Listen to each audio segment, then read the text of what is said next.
संपूर्ण तपस्वीगण, संपूर्ण देवता ने भगवान से प्रार्थना की, प्रभु जीवन में हर व्यक्ति को सद्गुरु होना चाहिए।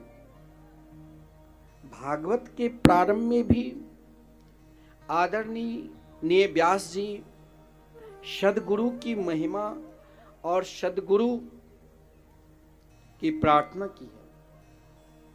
तो सद्गुरु जीवन में हर व्यक्ति का होना चाहिए। अब यहाँ शंका होती है, हर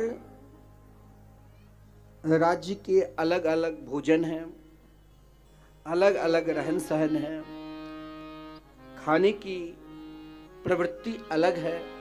कोई मांसाहारी है तो कोई शाकाहारी है। मांसाहारी सोचते हैं कि हम वैष्णव धर्म को कैसे स्वीकार करें,